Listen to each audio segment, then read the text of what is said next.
तो उन्होंने कहा कि इनकी बुद्धि को भ्रष्ट करना पड़ेगा। बुद्धि भ्रष्ट करने के लिए पाइनियल ग्लैंड पे अटैक करना पड़ेगा और पाइनियल ग्लैंड पे अटैक करने के लिए ग्लाइफोसेट देना पड़ेगा। तो ग्लाइफोसेट के लिए उन्होंने रास्ता निकाला कि डायरेक्ट तो ग्लाइफोसेट ये खाएंगे नहीं, तो इनको इनके खेतों में इनके अनाज के ऊपर छिड़काव करते हैं।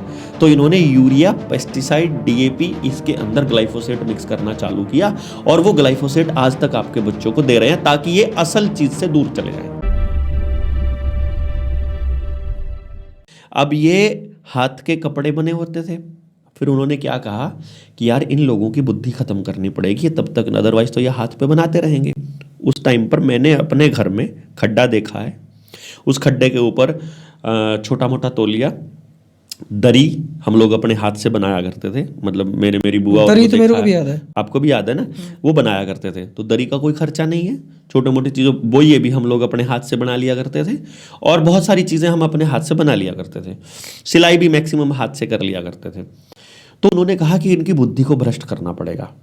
बुद्धि भ्रष्ट करने के लिए पाइनियल ग्लैंड पे अटैक करना पड़ेगा और पाइनियल ग्लैंड पे अटैक करने के लिए ग्लाइफोसेट देना पड़ेगा।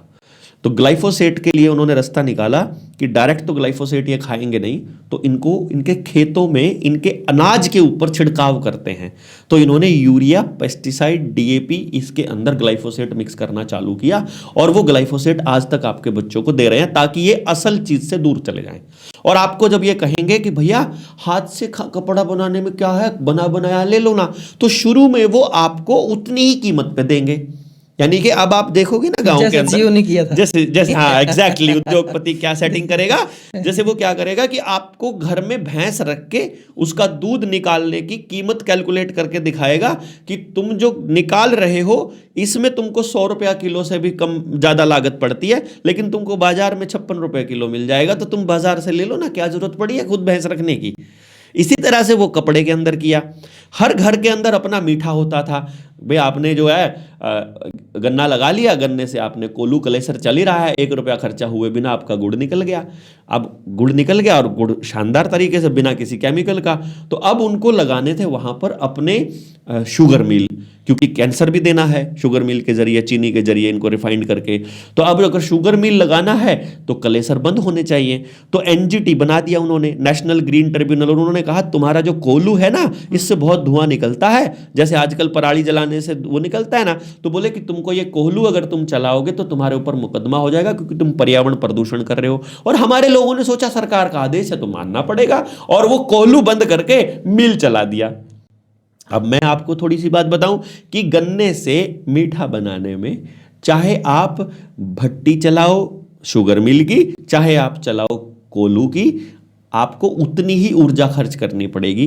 तो इसका मतलब उतना ही पोल्यूशन होना है, उतनी ही गर्मी बढ़नी है, उतनी ही ग्लोबल वार्मिंग होनी है। लेकिन ये चीज हमारे पढ़े लिखे लोगों ने अपने गांव को नहीं समझाई, इसीलिए कोहलू खत्म हो गए, शुगर मिल आ गया, साथ के साथ कैंसर भी आ गया। तो जिनको ग्लाइफोसाट था उन्हीं लोगों ने कैंसर की दवाई बना रखी थी, और वो अब आपको पेस्टिसाइड भी बेच रहे हैं, उससे कैंसर हो जाए तो उसकी दवाई भी वही लोग बेच रहे हैं।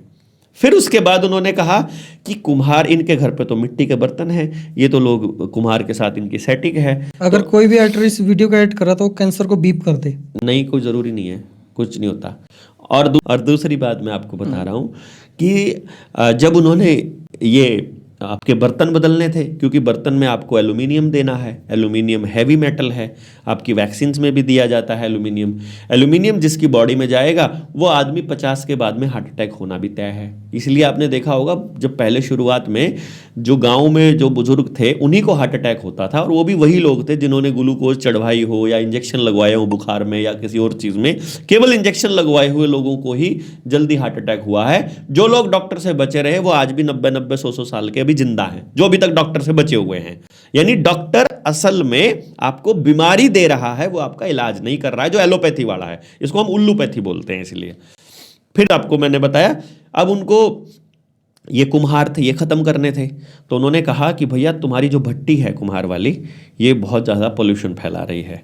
इधर तो वो भट्टों के लिए ठेका और पैसा और सब्सिडी दे रहे हैं, और इधर से कुम्हार की भट्टी को खत्म कर रहे हैं। तो कुम्हारों का जीना मुश्किल हो गया, उनके ऊपर एफआईआर होनी चालू हो गई। तो कुम्हारों ने बर्तन बनाने बंद कर दिए, तो कंपनियों के बर्तन आए। पहले इधर हमारे को जबरदस्ती हमारा जीवन मुश्किल किया, फिर कंपनी ने अल्टरनेट दिया और फिर हमें कंपनी के अल्टरनेटों के ऊपर निर्भर होना पड़ा और ये सारा काम अखबार और मीडिया के माध्यम से हुआ।